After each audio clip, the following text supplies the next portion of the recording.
일찍이 공항 손님을 맞으러 가면 하루 종일 시간이 없어서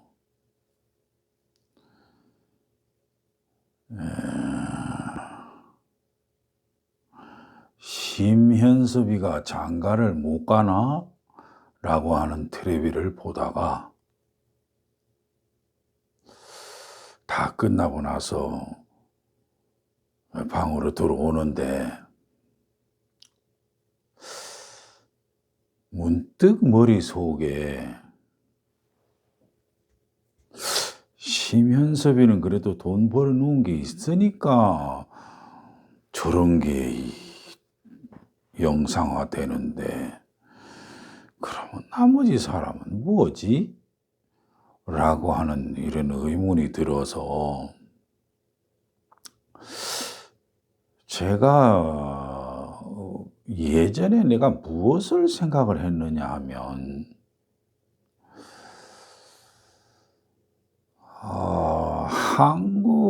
한국에서는 일을 해도 뼈 빠지게 일해도 왜 가난하지? 라고 하는 생각을 여러 번 해봤어요.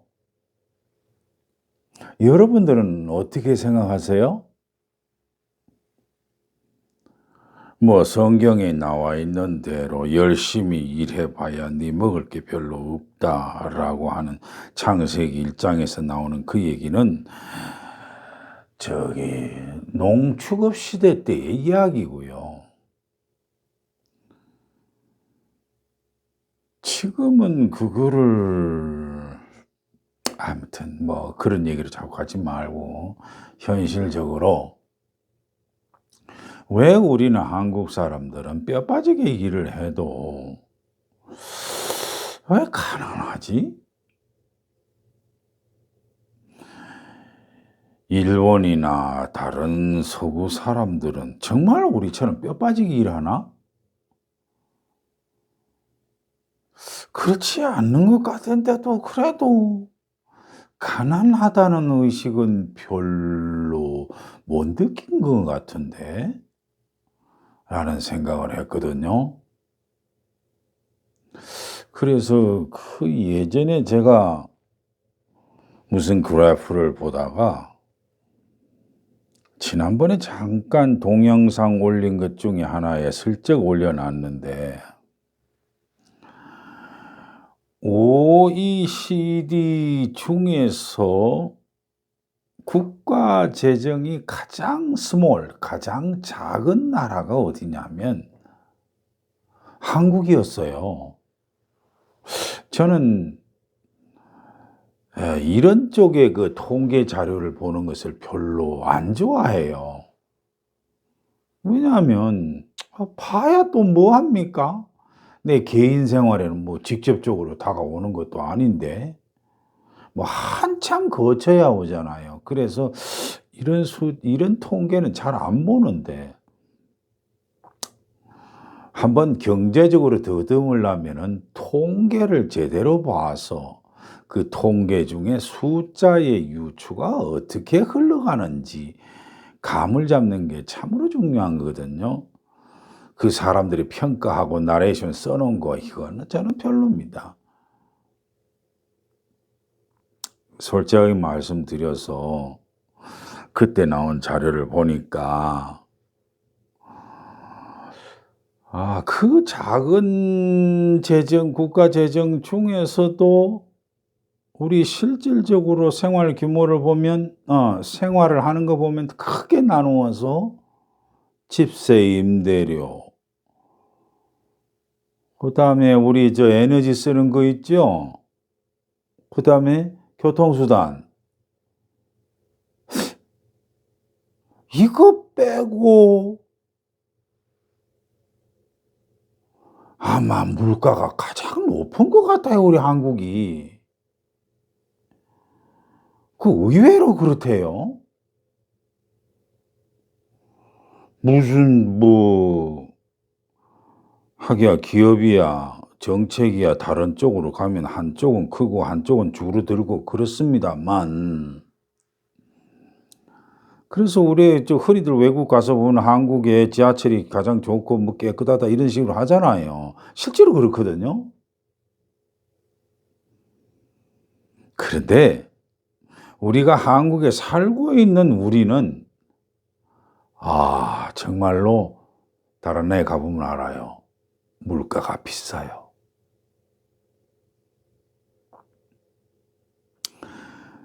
이제 그 크게 나누어서 그런데 그 임대료는 그 말하자면 그게 주택 가격 아니에요? 여러분들 뭐 그동안에 뭐 젊은 사람들이 그 돈 투자하는 걸 뭐라 그러더라. 아유 참. 이 영끌. 무슨 영끌이 뭐 부동산 투자하고 저 아파트 산다는 얘기죠. 기껏 해 봐야 얼마인지 압니까 여러분? 4% 밖에 안 됩니다. 뭐 이게 많으냐? 아유 그건 지금 이런 시간에는 그런 거 따지고 자시고 하는 건 문제가 아니죠. 오죽했으면 결혼 선물을 해 가지고 지 새끼한테 집 사주는 걸 보고 무슨 선물인 마냥 생각을 하겠습니까? 참. 아이고 참 이런 얘기 하자면 한도 끝도 없고요. 한마디로 얘기를 해서 저는 신문지상의 방송 언론상의 코멘트를 하는 게 중요한 게 아니고 신문이나 방송에서 얘기하는 그 사이사이를 보는 거죠. 문맥 사이사이를 뭐를 얘기를 하고자 하는가 봤을 때 저는 책방을 쫙 한번 들러보면은 그때가 언젠가 자살하는 대한민국? 나 이 제목 보고요.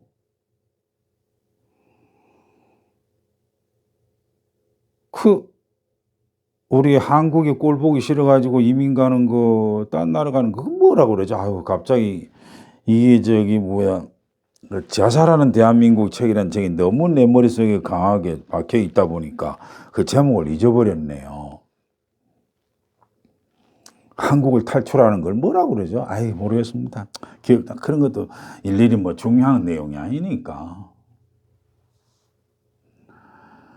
자, 그렇게 되었는데 그래서 그 원인을 따져 본다고 이렇게 줄줄 뭐 방송에서 하는 거 보면 그거잖아요. 뭐 정치 면에서는 뭐 특정 정치가 어쩌고 다 헤쳐모서 그렇다. 참. 또 경제적으로 가면 특정 뭐 경제 재벌들이 어쩌고 저쩌고 뭐 다 쪼개서 쳐먹어서 그렇다. 심지어는 거기다가 또 국민성까지 얘기가 나오대요. 한국은 당파성이지고 이기주의라고. 네, 참.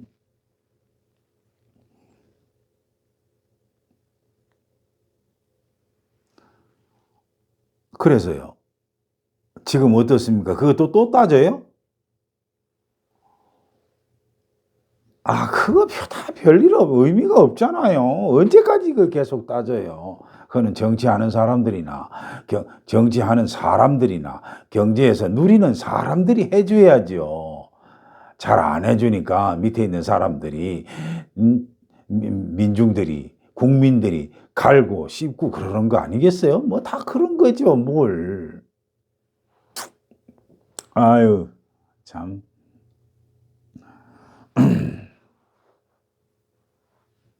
그래서 이런 문제를 해결한다고 하면서 무슨 사회 간접 투자니 뭘 한다니 돈을 쓰는 방법과 그렇죠? 정치권에 들어가면 뭐예요? 사람 하나만 싹 교체시키는 거 있잖아요. 그래도 됩니까? 뭐 조금 되겠죠. 그러나 왜 이런 일이 반복하느냐라고 하면 첫 서두에 얘기했듯이 우리는 OECD 중에서 재정 규모가 가장 작은 나라이기 때문에 그렇습니다. 이거 부정을 못 하잖아요. 증세? 정부에서 증세하는 것을 국민들이 두려워서 안 할 것 같아요? 아니죠. 왜 그런 줄 알아요? 우리 국민들 입장에서 생각하면 내일 돈이 있어요? 아유, 한번 따져보세요. 실제로. 내 손에 가지는 게 별로 없는데 사회복지니 공공복리니 뭐니 내일 돈이 있어요? 심지어 교회 다니는 사람한테 물어봅시다. 있는 사람들에게 11조를 내는 것은 자기의 명예 혹은 체면치레로 내는지는 모르지만 없는 사람들의 10분의 1은요 똥구멍이 째집니다. 이거 여러분들 한번 느껴본 적 있어요? 성경에도 분명히 나와 있잖아요. 뭐라 합니까? 과부가 돈 몇 입짜리 내니까 예수님께서 저건 전부 다 냈다고 지걸.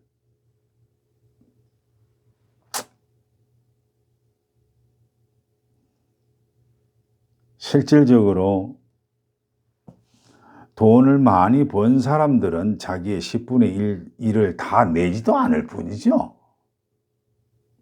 않을 뿐만 아니라 큰 돈을 내면서 생색을 냅니다. 그런데 없는 사람은요 10분의 1 내는 것도요 절절절절 매요. 저는 그런 거 너무 많이 봤어요. 아휴 참.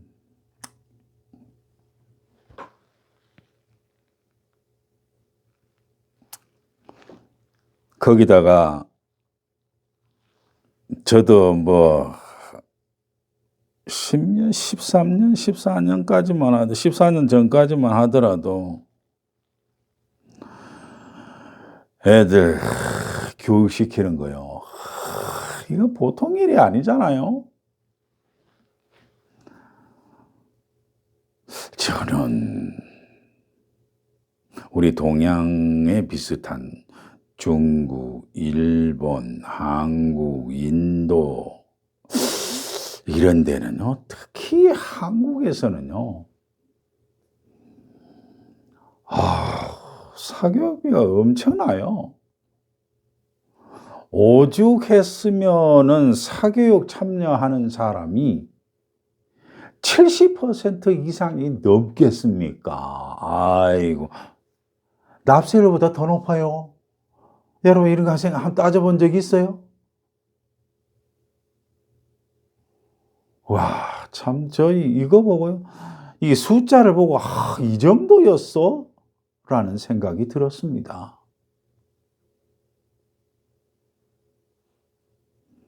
그러니까 크게 그냥 러프하게 따져서요. 노후생, 이거 참네. 자기가 사는데 먹고 살기 위해는 기본 비용이 있잖아요. 유식한 말 그런 것도 우리에 쓸모없고 다 버리고. 내가 따지고 보니까 우리가 번 돈의 약 한 3분의 1을 사교육비로 쓰는 것 같아요. 저는 심지어 2분의 1까지도 써봤거든요. 조금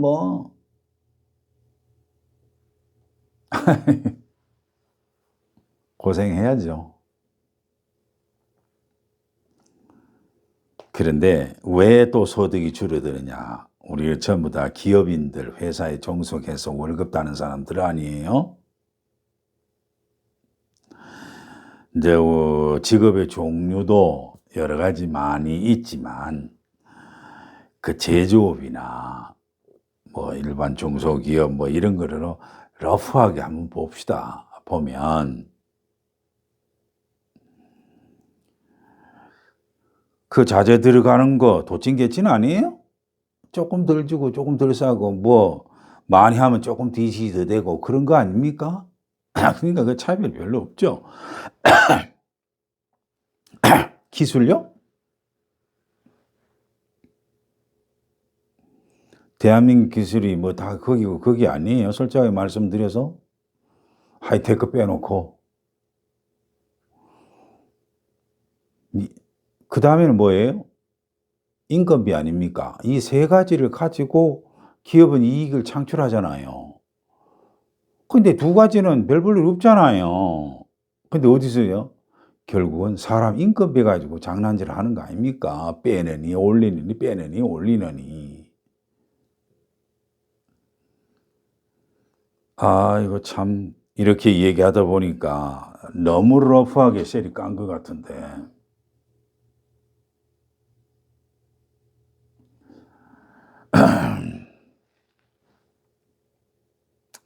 제가 자영업자에 대해서는 제가 뭐라 하지 않는 이유가 이럴 때에 자기 월급을 깎아가면서 일하는 자영업자 보고 이웃을 위해서 돈 좀 내나? 아, 이거 좀 이상하죠. 여러분들 자영업자를 어떻게 생각하십니까? 아이, 나쁜 놈이네, 이런 놈이네, 저런 거 다 빼고요. 순수한 숫자적인 것만 가지고 한번 봅시다. 자영업자가 대부분 지 월급 깎아 먹어가면서 근데 번 돈도 얼마 안 되는데 거기다가 남을 위해서 뭐 투자하고 뭐 지갑 좀 열어봐? 아이고.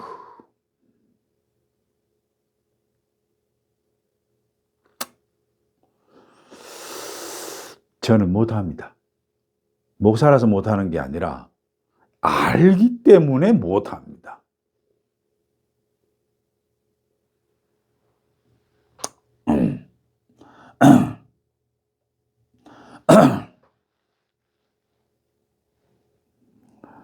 이렇기 때문에 내가 어떤 회사를 가느냐, 어떤 직종을 택하느냐에 따라서 너무 다르잖아요. 그러니까 우리 대한민국의 교육 시스템은 전부 다 어디에 몰려져 있어요? 대학에 몰려 있잖아요. 그러니 어디에 최종 목적이 있어요? 입시죠. 대학 입시 당연한 거 아닙니까?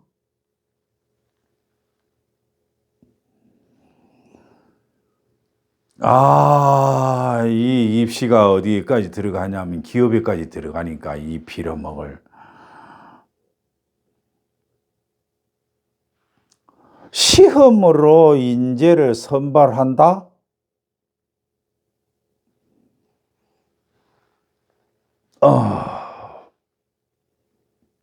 우린 사람 키우는데 독약입니다. 독약.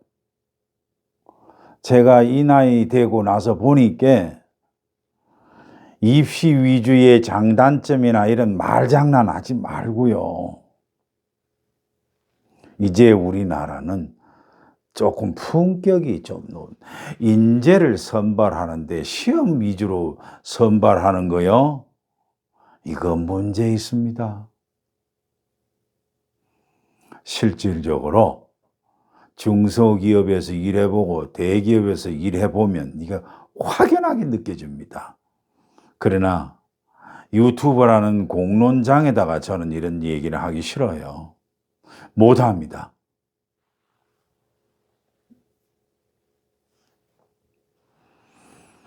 이렇게 하다 보니 우리 한국 젊은이들이 아니죠. 한국 사람들은 가장 싫어하고 두려워하는 것을 뭐냐면 실패라는 단어입니다. 어디에? 특히 나이 들어서는 인생 실패. 이 실패라는 말을 용납이 안 될 정도로 두려워합니다.